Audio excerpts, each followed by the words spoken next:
Inclusion is a sense of belonging, of feeling respected and valued for who you are as an individual or as a group.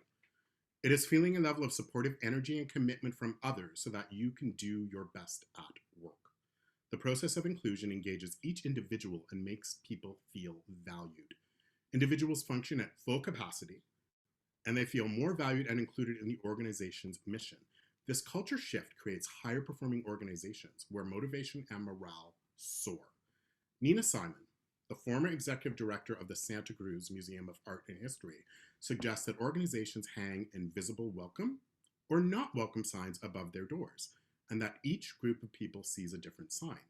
For example, a person who is differently abled, they can approach the doors of an organization and see a not welcome sign in the stairs that don't include a ramp or an elevator, while an able-bodied person will see a welcome sign. And inclusion is about hanging as many welcome signs as possible and asking ourselves which not welcome signs remain. It's one of my favorite analogies for inclusion.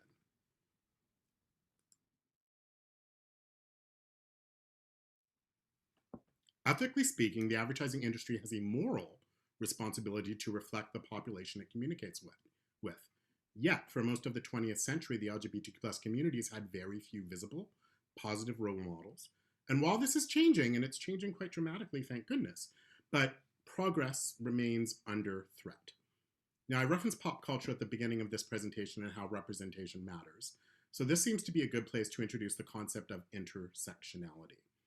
When I discuss LGBTQ plus issues, I typically prefer to use the word communities versus community, as we are not a monolithic culture. I personally am on the LGBTQ plus spectrum, and given the option to self-identify, I prefer to check both the gay and queer boxes. However, I'm also a member of the ACB communities, that's African, Caribbean, and Black. And I know that my DNA comes from the continent of Africa. Unfortunately, I don't know the specific country, but I suspect from West Africa. I can trace this back in my lineage to slavery.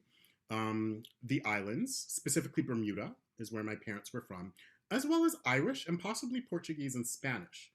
So when given the option to self-identify with respect to ethnicity or race, I prefer to check both the Black and mixed boxes. This is my own intersectionality. I am both Black and gay. And far too often, if companies incorporate LGBTQ plus representation, it typically speaks to one, usually a very stereotypical aspect of the LGBTQ plus communities. And it fails to consider the diversity and the intersectionality of the full depth and breadth of these communities. LGBTQ plus peoples are just that. We're people. We wake up, we work, we eat, we play, we exercise, we sleep, we raise kids, we look after our parents, so the campaigns don't have to be reimagined. They just have to be inclusive. Now let's get into the crux of today's topic. What does it mean to be woke? Well, historically, the definition of woke was the past tense of wake, but language evolves. For example, historically, gay meant happy and carefree. So today, the meaning of the word woke has evolved. For some, it's become an activist buzzword, much like many of the terms and definitions that we're discussing today: diversity, inclusion, privilege. Now, again, language is very important, especially in this space. And as we all know, media is evolving, with so many new channels, so many different ways for brands and organizations to engage with their stakeholders. Today's consumers are demanding more from their brands and often expect their brands to align with their own values. Now, this is the crux of woke marketing, and it comes down to 3 B's.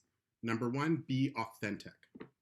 Demonstrate authenticity in every single aspect of the business: your supply chain, your hiring practice, your practices, your internal culture. Be authentic. Be present, not just for 1 month or 1 holiday or 1 marketing campaign, but demonstrate it in all aspects of your business. I cannot talk about be present enough. I find a lot of organizations come June, they'll slap a rainbow on their products. Hey, look, we love the gays.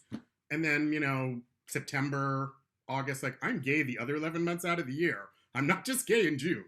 Like, talk to me the other 11 months out of the year. Ramp it up in June, but talk to me the other 11 months out of the year. Same thing with my Blackness.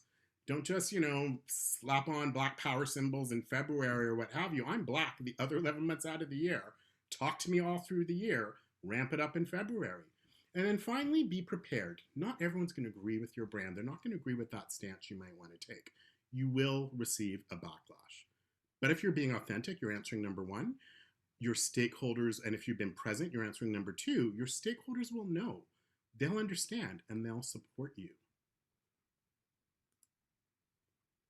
Now, I like to quote James Baldwin here to underscore my point. I can't believe what you say because I see what you do. Or what I like to say, walk your talk.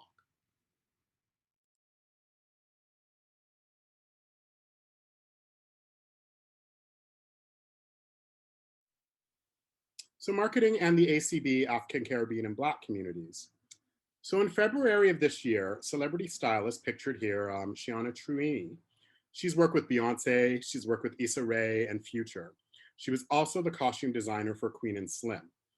Mattel commissioned her to style a diverse group of dolls for the brand's @BarbieStyle Instagram account for Black History Month. Trini agreed for a number of reasons. For her, Barbie was much more than a childhood icon. The iconic doll created in 1959 was her first ever fashion icon. Aside from growing up playing with Barbies, Trini remembers the brand being at the forefront of the diversity movement with the first African American Barbie, Christy, being released in 1968, followed by Black Barbie in 1980. Plus, Mattel launched petite, plus-sized, and curvy dolls with a variety of skin tones, eye colors, hair textures, and more. To quote her, and I'm quoting directly here, "I'll never forget being in New York as a young Black girl and finding a Black Barbie, and especially a Black Barbie birthday set. Barbie is a historic brand that was inclusive before it was trendy. I got to see and play with the first Black Barbie. I was really impressed because she had an afro, she was very dark skinned, and she even had this little red pick for her hair, which is so culturally significant for my community. I was really impressed and kind of blown away." And that's the picture of the Barbie right there. Trini's four-part campaign showcases several non-traditional Barbies, including a doll in a wheelchair, plus-size and curvy dolls with afro hairstyles, traditional braids, wigs, bald heads, and more. And with more than 20 stylish looks, each collection features a different aesthetic inspired by Trini's own life, career, and her personal style. The fashion maven says the campaign is rooted in the idea of community and sisterhood because many of her photo shoots are group oriented and collaborative. This project clearly demonstrates the 3 B's of woke marketing: be authentic, be present, be prepared.